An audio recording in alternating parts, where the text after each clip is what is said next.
I'm Fitz. This is my list of the top 10 wrestlers on the mic.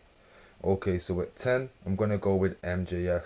Now, I know it's still very early in his career to be including him in a list like this, but I do feel that his promos in the rivalry with CM Punk really did cement the fact that he is an elite talker.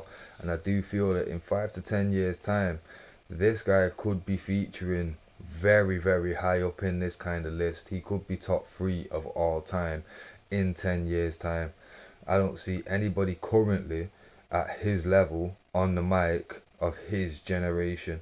There's only other generations still around that are anywhere near his level, which tells me that he is this generation's talker. So again, MJF for me, best talker AEW's produced, best AEW talker in history. It's gotta be in this list for me. Number 10 feels about fair. Number 8, I'm gonna go with Roddy Piper. Now, yeah, he was very loud, shouting, abrasive, wasn't for everybody for that reason. But for me, Roddy Piper really did do his job very well.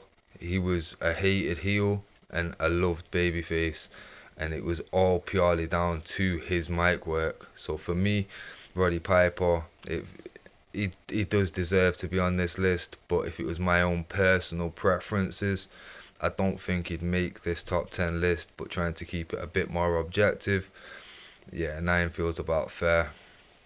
Okay, 8, we're gonna go with Chris Jericho, because for me, Chris Jericho has kind of dampened his legacy and tarnished it slightly with his AEW work. I do feel that he's just essentially thrown everything at the wall, and not a lot of it's been very good.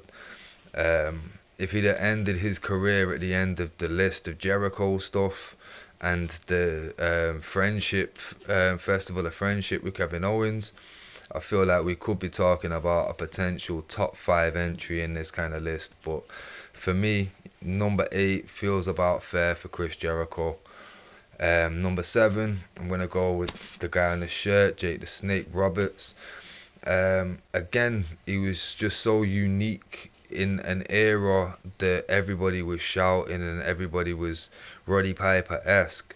He was the guy that made you actually have to get up off your couch, turn the TV up to hear what he was saying, and you was intrigued in hearing what he was saying because he hooked you. You know what I mean? He hooked you in, and again, like I say, being so different in an era of very animated cartoon character type like personas, Jake the Snake was really, really one of a kind and stood out for that reason. So number 7, Jake Roberts. Number 6, for me, he would actually be higher on the list if it was my own personal preference. Again, keeping it objective, I'm gonna have to put him roundabout here, but my own personal bias will not allow him to go any lower on this list. Number 6, New Jack. From his work at Smoky Mountain, which he was at the time there, he was such a hated heel. But if you watch his stuff back and you're like me, you are going to bust a gut laughing because he was hilarious.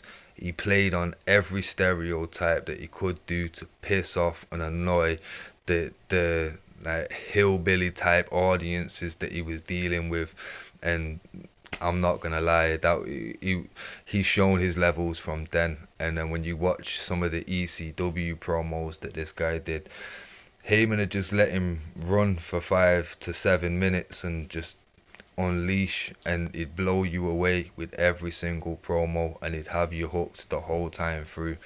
Again, he was very non PG. He was he wouldn't have them kind of promos definitely weren't going to fit in and fly at WWE or WCW, but for the company that he was in, he knew exactly what the audience wanted, and again, every promo was very, very gripping. Also, his work in TNA with Shark Boy proved that he also had a comedic aspect to him that wasn't really explored too much until near the end of his career, which I feel was a shame. If he was given the chance at a WWE, I do feel like New Jack would have surprised a lot of people. But again, number six, New Jack, feels fair considering what the top five actually is. Now, number five is another ECW legend, Raven. He was very Jake the Snake-esque in the fact that whilst everybody in ECW was very abrasive, swearing, very non-PG, anti-culture, he was anti-culture in a different way. Like he'd sit there and quietly talk whilst everybody else was screaming and shouting and getting ready to fight. He was just sat there almost in deep thought whilst he spoke. And yeah, man, just a slight change in his vocabulary switched him from heel to babyface just on how that the choice of his words made you feel, and again evoking emotion from a wrestling audience that we're here to see blood essentially, and he's able to do that to us. I feel like, yeah, Raven very underrated on the microphone.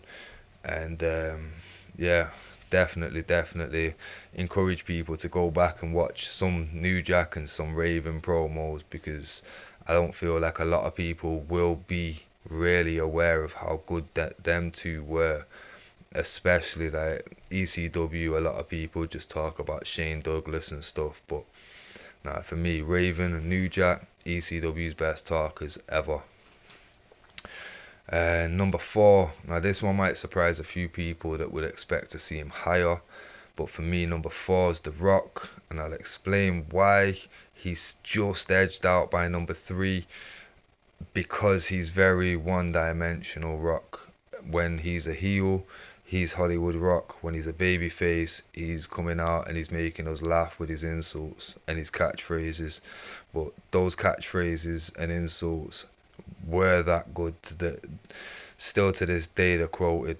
So he has to be acknowledged as one of the greatest talkers of all time. But I feel it's a shame, considering we know via his acting career that he does have more range than just those two roles.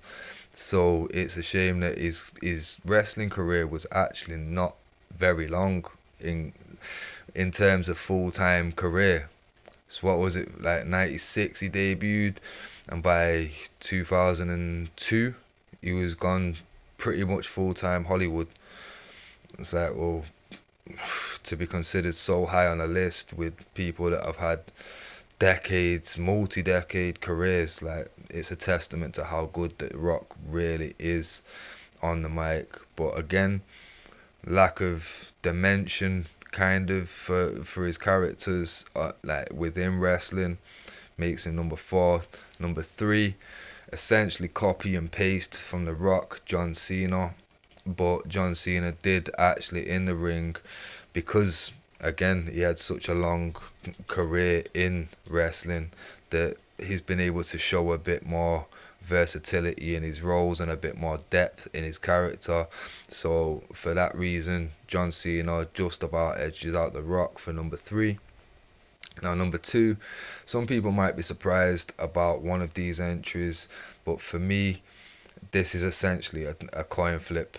This could be, ask me tomorrow, it could be the other way around. But right now, today, I'm going to say number two, Mick Foley. Mankind, Cactus Jack, Dude Love, whatever you knew him as, he was absolutely all round just impeccable.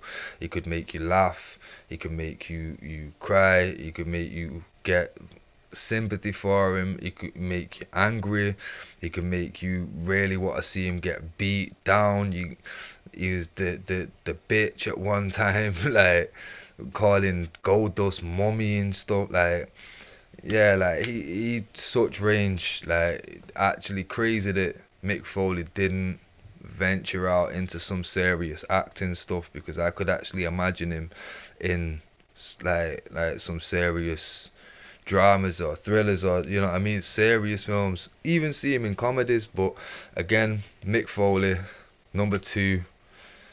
Ask me tomorrow, it could be number one. But as of today, number one, CM Punk. Now, so many great promos throughout the years, like incredible ability on the mic.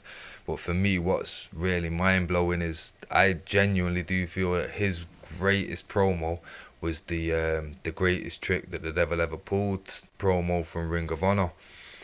And if people go back and check that promo out, and it is hard to find, but if you can find that, like, there's a lot of lines that essentially he ties back to in some of his greater promos in WWE and even AEW, and people may be surprised to find out that they actually the seeds of those promos that they know and they see as legendary actually originated in Ring of Honor.